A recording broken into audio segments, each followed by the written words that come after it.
Ramagundam fertiliser corporation ఎండీని కలిశారు మంత్రి తుమ్మల నాగేశ్వరరావు. మంత్రి శ్రీధర్ బాబు ఛాంబర్లో ఆర్ఎఫ్సిఎల్ ఎండీని కలిసిన తుమ్మల ఆర్ఎఫ్సిఎల్ నుంచి తెలంగాణకు రావాల్సిన యూరియాని త్వరగా సరఫరా చేయాలి అంటూ కోరారు.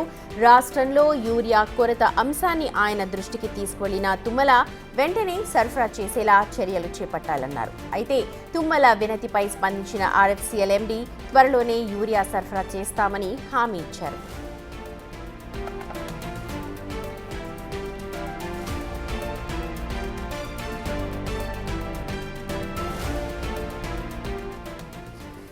యూరియాకి సంబంధించి రాజకీయ రగడ పులుముకున్న సంగతి మనందరికీ తెలిసిందే. తెలంగాణపై బీజేపీ ప్రభుత్వం కేంద్రం నుంచి యూరియా సరఫరా జరగట్లేదు, ఎందుకంటే వివక్ష చూపుతోంది అంటూ ఇప్పటికే రాజకీయంగా మాటల యుద్ధం జరుగుతోంది. ఈ నేపథ్యంలోనే తెలంగాణ రైతులకు యూరియా సరిపడా జరగట్లేదు అన్న అంశాన్ని మంత్రులందరూ కూడా లేవనెత్తుతున్నారు. ఇదే అంశంపై పార్లమెంట్ దగ్గర ఢిల్లీలో కూడా ధర్నా కూడా చేశారు. ప్రస్తుతం యూరియా అంశానికి సంబంధించి మంత్రి తుమ్మల కూడా నిన్న ఒక క్లారిటీ ఇచ్చారు. అయితే ప్రస్తుతం తుమ్మల ఆర్ఎఫ్సిఎల్ ఎండీని కలిశారు.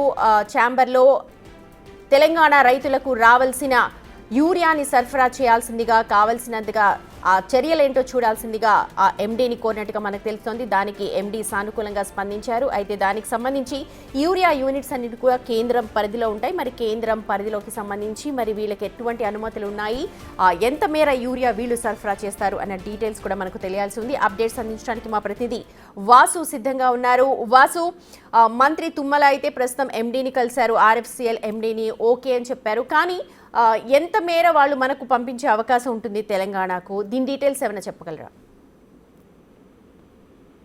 తెలంగాణకు సంబంధించిన యూరియా సప్లై పైన కూడా సచివాలయంలో వ్యవసాయ శాఖ మంత్రి తుమ్మల నాగేశ్వరరావు ఆర్ఎఫ్టిఎల్ సిఇఓతో పాటు ఎన్ఎఫ్టిఎల్ సేల్స్ మేనేజర్ తో కూడా భేటీ అయ్యారు. ఆయన తెలంగాణకు ప్రస్తుతం రావాల్సినటువంటి కోటాకు సంబంధించి, అంటే ఈ నెలాఖరు వరకు కూడా కేంద్రం అందిస్తామన్నటువంటి యూరియాకు సంబంధించి 62,473 మెట్రిక్ టన్నులు అందలేదని కూడా ఆర్ఎఫ్టిఎల్ ఎండీకి దృష్టికి తీసుకెళ్లారు.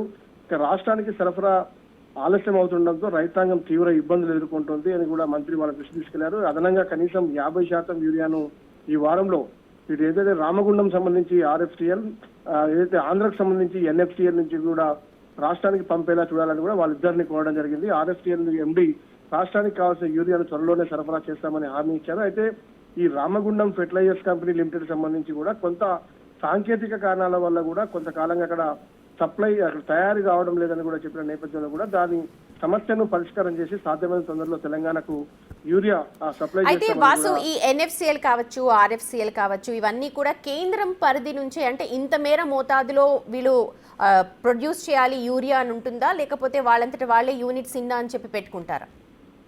ఖచ్చితంగా కూడా కేంద్ర పరిధిలోనే ఉంటుంది. కేంద్రం కేటాయించినటువంటి ఏదైతే ఆగస్టు నెల మాసానికి సంబంధించి కూడా దాదాపుగా 2 లక్షల పైచిలకు, అంటే ఇస్తామన్నటువంటి 8 లక్షల పైచిలకు మెట్రిక్ టన్నుల యూరియాలో ఇంకా 2 లక్షల వరకు తెలంగాణకు రావాల్సింది. కాబట్టి ఇక్కడ ఆర్ఎఫ్టిఎల్ నుంచి కూడా మనకు సప్లై కావాల్సి ఉంది, కానీ సాంకేతిక కారణాల వల్ల కావడం లేదు. కాబట్టి ఆ సమస్యను పరిష్కారం చేసి సప్లై చేయాలని కూడా మంత్రి కోరారు. కాబట్టి దీనికి సంబంధించి ఆయన ఆర్ఎఫ్టిఎల్ ఎండీ ఆయన హామీ ఇచ్చారు, ఖచ్చితంగా సాధ్యమైన తొందరలో సమస్యను పరిష్కారం చేసి తెలంగాణకు అవసరమైనటువంటి యూరియాను సప్లై చేస్తామని ఆయన కోరారు. ఇక రైతుల అవసరాలకు సంబంధించి ఇప్పటికే అనేక ఇబ్బందులు ఎదుర్కొంటున్నారు. గతంలో కేంద్రం దృష్టికి పలుమార్లు తీసుకెళ్లారు. రాష్ట్రంలో ప్రస్తుతం అంటే ఇప్పుడు ఏదైతే ఖరీఫ్ పంటలకు సంబంధించి 42,000 మెట్రిక్ టన్నులు యూరియా అందుబాటులో ఉందని తుమ్మల చెప్పడం జరిగింది. ఇక అయితే ప్రస్తుతానికి మరో 6,500 మెట్రిక్ టన్నులకు సంబంధించి యూరియా 60,000 మెట్రిక్ టన్నులు గతంలో ఏదైతే ఎంపీలు ఆందోళన చేసిన నేపథ్యంలో కూడా రీసెంట్ గా కేంద్ర ప్రభుత్వం తెలంగాణకు 60,000 మెట్రిక్ టన్నులు ఇస్తామని కూడా చెప్పినటువంటి నేపథ్యంలో త్వరలో అది కూడా వచ్చే అవకాశం ఉంది. ప్రస్తుతానికైతే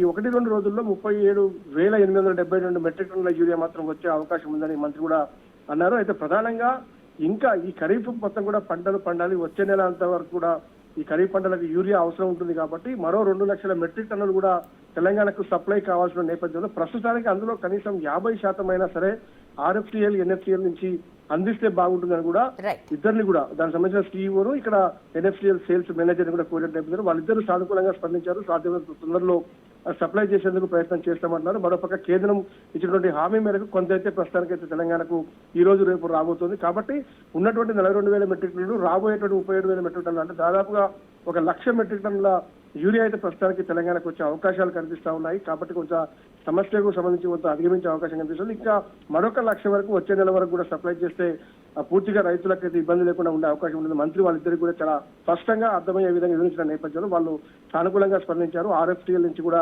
త్వరలో అక్కడ తయారీ మొదలుపెట్టి తర్వాత సప్లై చేస్తామని కూడా హామీ ఇవ్వడం జరిగింది. Right Vasu, thank you so much. మొత్తానికి యూరియాకి సంబంధించి ప్రత్యేకంగా తెలంగాణ రాష్ట్రానికి కావలసినంత యూరియా సరఫరా జరగలేదు అని చెప్పి ఇటు కాంగ్రెస్ ప్రభుత్వం చెబుతోంది. అయితే ఇప్పటికే అది ప్రాసెస్లో ఉంది. ఆర్థిక సంక్షోభం కావచ్చు, లేకపోతే సాంకేతిక కారణాలు కావచ్చు, మొత్తం దేశవ్యాప్తంగా నెలకొన్న కొన్ని సమస్యల కారణంగా యూరియా సరఫరా కొంతమేర తగ్గింది అని చెప్పి అటు కేంద్రం కూడా అంటోంది. పంపించడానికి సిద్ధంగా ఉన్నాం, మరో 1-2 రోజుల్లో యూరియాని పంపిస్తామన్నారు. ఇటు RFCL, NFCL ఫర్టిలైజర్స్ కంపెనీ MDలతో కూడా వ్యవసాయ మంత్రి తుమ్మల నాగేశ్వరరావు మాట్లాడారు. అతి త్వరలోనే వీటికో సమస్యకు ఒక పరిష్కారాన్ని చూపే దిశగా అడుగులు వేస్తున్నట్టుగా మనకు పూర్తి వ్యవహారం చూస్తే అర్థమవుతోంది.